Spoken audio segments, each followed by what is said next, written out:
Bank तथा वित्तीय संस्था सम्बन्धी ऐन 2073 बाफिया 2073 प्रमाणीकरण 2074 वैशाख 10 गते भएको हो। बाफिया लागू हुने क्षेत्रहरू के हो? नेपाल राज्यभर, नेपालमा स्थापित बैंक तथा वित्तीय संस्थाहरू, यस्ता बैंक तथा वित्तीय संस्थाले खोलेका नेपाल बाहिरका शाखा र सम्पर्क कार्यालयहरू। बैंकको कार्यकारी प्रमुखले देहायमध्ये कुन पदलाई जनाउँछ? प्रमुख कार्यकारी अधिकृत, कार्यकारी अध्यक्ष, प्रबन्ध सञ्चालक, माथिको सबै अन्तर्गत माथिको सम्पूर्ण पदलाई जनाउँछ। बैंक तथा वित्तीय संस्थाको बासलातमा रहने सम्पत्तिको कुल योगमा बाह्य दायित्व घटाउँदा आउने रकमलाई के भनिन्छ? खुद सम्पत्ति भनिन्छ। बैंक तथा वित्तीय संस्था स्थापना सम्बन्धी व्यवस्था ऐनको कुन दफामा रहेको छ? दफा 3 मा। विदेशी लगानीमा स्थापना हुने बैंक तथा वित्तीय संस्थाहरूले बैंक तथा वित्तीय संस्थाको कुन दफा बमोजिम स्वीकृति लिनुपर्दछ? दफा 5। अन्तर्राष्ट्रिय विदेशी बैंक तथा वित्तीय संस्थाले नेपालभित्र शाखा कार्यालय खोल्न चाहेमा बैंक तथा वित्तीय संस्थाको दफा कति बमोजिम पूर्व स्वीकृति लिनुपर्दछ? दफा 6। बैंक तथा वित्तीय संस्थाले आफ्नो कुल जारी पुँजीको कम्तीमा कति प्रतिशत रकम, कति प्रतिशत सेयर सर्वसाधारणको बिक्रीको लागि छुट्याउनु पर्दछ? कम्तीमा 30%। बैंक तथा वित्तीय संस्थाले आफ्ना कर्मचारीलाई कति प्रतिशत सेयर छुट्याउन सक्ने व्यवस्था छ? 0.5%। बैंक तथा वित्तीय संस्थाले वित्तीय कारोबार गरेको कम्तीमा कति वर्ष नपुगेसम्म आफ्नो नामको सेयर बिक्री गर्न पाउँदैन? कम्तीमा 5 वर्ष। बैंक तथा वित्तीय संस्थाले आफ्नो सेयर आफै खरिद गर्न नहुने व्यवस्था ऐनको कुन दफामा गरेको छ? दफा 13। बैंक तथा वित्तीय संस्थामा कम्तीमा 5 र बढीमा 7 जना सञ्चालक रहने व्यवस्था कुन दफामा छ? दफा 14। बैंकको प्रथम वार्षिक साधारण सभा नभएसम्मको अवधिका लागि सञ्चालकको नियुक्ति कसले गर्ने व्यवस्था छ? संस्थापकले। कति प्रतिशत भन्दा बढी सेयर धारण गरेको सेयरधनी वा निजको परिवार स्वतन्त्र सञ्चालक हुन पाउँदैन? 0.1%। सञ्चालकको पदावधि कति हुन्छ? 4 वर्ष। क वा ख वर्गको राष्ट्रिय स्तरको बैंकमा स्वतन्त्र सञ्चालकको शैक्षिक योग्यता कति हुने व्यवस्था छ? स्नातकोत्तर। सञ्चालक हुन कति वर्ष उमेर पुग्नु पर्दछ? 25 वर्ष। दुईवटा सञ्चालक समितिको बैठकको बीचमा कति दिनभन्दा बढी फरक हुनु हुँदैन? 60 दिन। सञ्चालक समितिको बैठकमा कति प्रतिशत गणपूरक सङ्ख्या पुगेको हुनुपर्दछ? 51%। बैंक तथा वित्तीय संस्थाको कुन दफामा सञ्चालक समितिको काम कर्तव्य अधिकार बारे व्यवस्था गरेको छ? दफा 22। बैंकमा सञ्चालकको हेरफेर भएमा त्यस्तो सूचना कति दिनभित्र नेपाल राष्ट्र बैंकमा पठाउनु पर्दछ? 15 दिन। बैंकको कार्यकारी प्रमुखको नियुक्ति सम्बन्धी व्यवस्था कुन दफामा गरेको छ? दफा 29। कार्यकारी प्रमुखको कार्य सम्पादन सन्तोषजनक नभएमा पदबाट हटाउने अधिकार कसमा हुन्छ? सञ्चालक समिति। सीईओ को नियुक्तिको जानकारी कति दिनभित्र नेपाल राष्ट्र बैंकलाई जानकारी दिनुपर्दछ? 7 दिनभित्र। सीईओमा नियुक्ति हुन ऐनले तोकेको कति वर्षको कार्य अनुभव आवश्यक पर्दछ? 10 वर्ष। बैंक तथा वित्तीय संस्थाको कुन दफामा सीईओ को काम कर्तव्य अधिकारको व्यवस्था गरेको छ? दफा 30।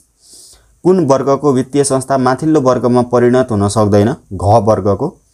बैंक तथा वित्तीय संस्थाको न्यूनतम चुक्ता पुँजी नेपाल राष्ट्र बैंकले तोक्ने व्यवस्था ऐनको कुन दफामा गरेको छ? दफा 41। बैंक तथा वित्तीय संस्थाले पुँजी कोष कायम गर्न नसकेमा त्यसको जानकारी नेपाल राष्ट्र बैंकमा कति दिनभित्र जानकारी गराउनु पर्दछ? 30 दिनभित्र। बैंक तथा वित्तीय संस्थाले जगेडा कोष चुक्ता पुँजीको दोब्बर नभएसम्म खुद नाफाबाट कति प्रतिशत रकम थप्नु पर्दछ? 20%। दोब्बर भएपछि 10%। ऐनको कुन दफामा भारतीय रुपैयाँ बाहेक अन्य विदेशी मुद्राको कारोबार गर्न सटै समीकरण कोषको स्थापना गरेको छ? दफा 45।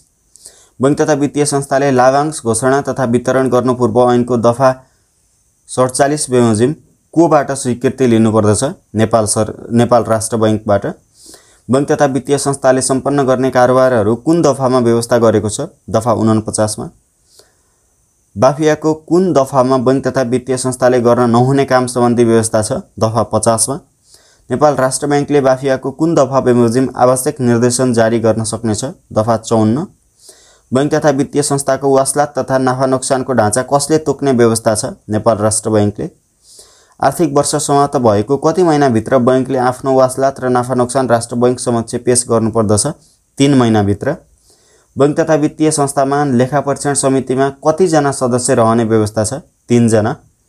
लेखा परीक्षण समितिको बैठक सामान्यतया कति महिनामा बस्ने व्यवस्था छ? 3 महिनामा। लेखा परीक्षण समितिको काम कर्तव्य अधिकार ऐनको दफा 61 मा व्यवस्था गरिएको छ।